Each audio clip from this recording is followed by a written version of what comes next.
Hello students. आज की class में हम बायोलॉजी का टॉपिक किंगडम क्लासिफिकेशन के बारे में जानेंगे। किंगडम क्लासिफिकेशन क्या है? सबसे पहले तो हम ये देखेंगे कि क्लासिफिकेशन क्या होता है और क्लासिफिकेशन क्यों ज़रूरी है, इम्पॉर्टेंस क्या है। तो क्लासिफाई करने का मतलब होता है कि एक तरीका, एक मेथड जिसमें आप ऑर्गेनिज्म को अरेंज कर रहे हो वेरियस ग्रुप्स में, या मतलब वेरियस ग्रुप्स में भी आप उसको अरेंज कर रहे हो on the basis of some similarities, कि आपने कुछ सिमिलर, किसी का कोई क्राइटेरिया हुआ तो वहाँ पर हम क्या करेंगे, उसको सिमिलर क्राइटेरिया के हिसाब से उसको अलग अलग ग्रुप में कैटेगराइज कर लेंगे, तो ये क्लासिफिकेशन कहलाता है। क्लियर है? और सबसे पहले हम देखते हैं कि वर्ड टेक्सोनॉमी का क्या मतलब है। तो टेक्सोनॉमी जो है ये बायोलॉजी का एक फंक्शनल ब्रांच है जिसमें हम आइडेंटिफाई करते हैं किसको, स्पीसीज़ को आइडेंटिफाई करना, उनका नॉमेनक्लेचर करना यानी कि उनको नेम देना, और स्पीसीज़ को या लिविंग ऑर्गेनिज्म को क्लासीफाई भी यहाँ पर किया जाता है। और फादर ऑफ टेक्सोनॉमी जो है वो कार्लस लिनियस को कहा जाता है।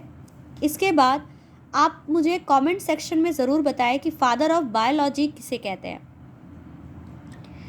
तो कार्लस लिनियस को फादर ऑफ टेक्सोनॉमी कहते हैं। एंड टेक्सोनॉमी क्या है? ये एक बायोलॉजी का ब्रांच है जिसमें हम लिविंग ऑर्गेनिज्म के आइडेंटिफिकेशन, उनका नेमिंग और उनके क्लासिफिकेशन के बारे में स्टडी करते हैं। क्लासिफिकेशन क्या है? तो क्लासिफिकेशन एक सिस्टमेटिक ग्रुपिंग है ऑर्गेनिज्म का वेरियस बेसिस पे, मतलब कुछ सिमिलर कैटेगरी हो किसी का डिसिमिलर कैटेगरी हो, तो इसके बेसिस पे हम डिवाइड करते हैं। इम्पॉर्टेंस क्या है क्लासिफिकेशन का? तो क्लासिफिकेशन का सबसे पहला इम्पॉर्टेंस ये है कि ये जितने भी ऑर्गेनिज्म है, लिविंग ऑर्गेनिज्म है, इनकी जो स्टडी है वो बहुत ही ब्रॉड है। मतलब there are so many organism, biodiversity आप लोग जानते होंगे कि विभिन्न बहुत सारे लिविंग ऑर्गेनिज्म और स्पीसीज़ अर्थ पे पाए जाते हैं। तो सबके फीचर्स एक जैसे नहीं होते, तो उनकी स्टडीज़ को आसान बनाने के लिए हम उन्हें क्लासिफाई करके पढ़ते हैं। ठीक है?